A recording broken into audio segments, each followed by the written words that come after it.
Welcome to Tenor Tech, where I solve the problems you didn't even know you had.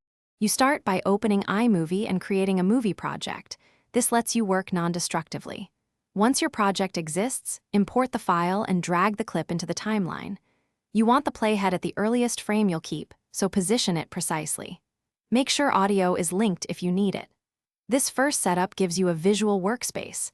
It prevents accidental overwrites and prepares the clip for trimming tools, so you can act on the exact frames you want to keep. Once the clip is on the timeline, you trim by dragging the yellow handles at either end. That removes leading or trailing frames immediately. For internal edits, move the playhead where you want to cut and use Split Command+B, then select and delete the unwanted segment.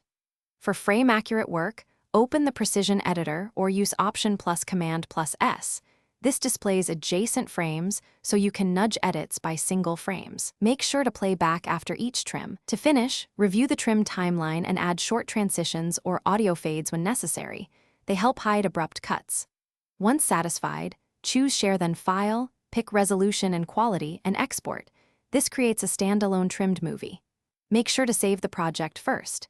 If playback stutters or trims look wrong, relink the original media or reopen iMovie.